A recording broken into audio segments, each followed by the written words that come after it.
Durant unes setmanes, les xarxes socials van tenir una pregunta. Què està passant amb l'Alfred Garcia? Una ecografia? Un nadó? Un possible casament? I cap explicació clara. I el que semblava un moment personal important, com és una possible paternitat, va acabar sent en realitat una campanya pel llançament del seu nou single, Mateo. Un moviment que ha generat conversa, confusió i debat sobre fins a quin punt tots s'hi valen la promoció d'un single. Avui en parlem, però abans d'això em presento, soc la Núria Ruiz, periodista musical i social media manager, i si et preguntes com sona Catalunya, Catalunya sona així.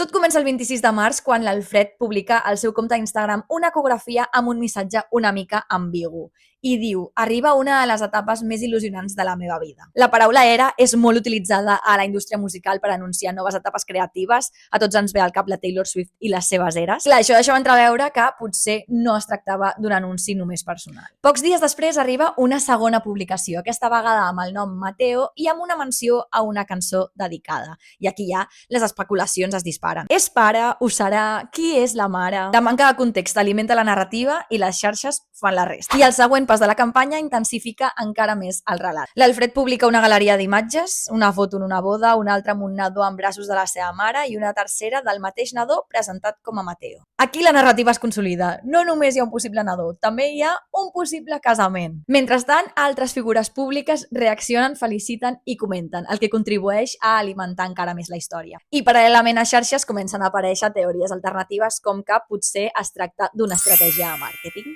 Però el silenci de l'artista manté l'atenció, òbviament. Fins que el 10 d'abril l'Alfred publica un vídeo per aclarir la confusió. En ell comença a explicar-se fins que un nen li pren el mòbil i comença a cantar, que es al Mateo, al seu nebot. Muchos habréis visto las publicaciones que he hecho en redes sociales y bueno, quería aclarar que...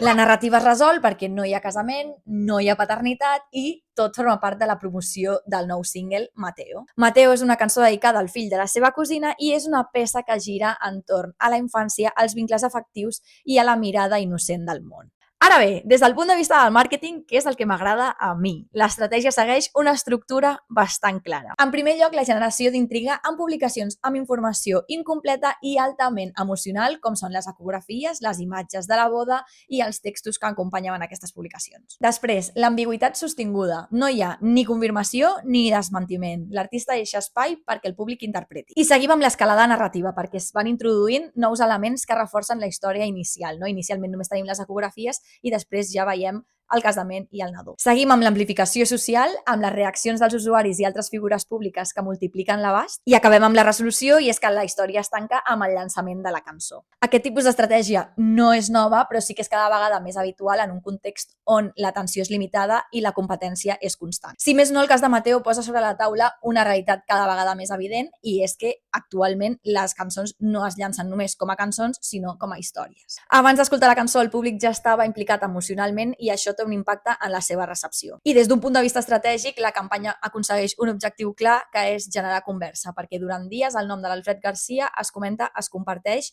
i està en boca de tothom. Això no implica una valoració ni negativa ni positiva, però sí que evidencia una manera concreta d'entendre la promoció musical, com un procés narratiu que va més enllà de la música en si. I en aquest cas concret, l'estratègia obre un debat interessant, perquè la promoció es mou en terreny delicat quan juga amb elements tan personals com són una paternitat o un casament, especialment quan es genera una expectativa que després no correspon amb la realitat. En aquest cas hi ha hagut reaccions diverses, des de qui ha valorat la creativitat de la campanya fins a qui ha qüestionat la necessitat de crear aquesta confusió. Però sigui com sigui, és indiscutible que ha funcionat com a mecanisme d'atenció. I per mi el llançament de Mateo no es pot entendre només des del punt de vista musical. Forma part d'una manera de comunicar pròpia de l'ecosistema digital actual. I com hem dit abans, és una estratègia basada bàsicament en generar expectativa, activar la conversa, construir una narrativa i vincular-la a un producte final que és la cançó Mateo. I per mi és evident que en una indústria on cada dia es publiquen milers de cançons ja no pots destacar només amb el so o amb la cançó, sinó que ho has de fer amb la història que l'acompanya. I en aquest sentit el cas de l'Alfred Garcia és un bon exemple de com la música actualment es construeix també des del rap.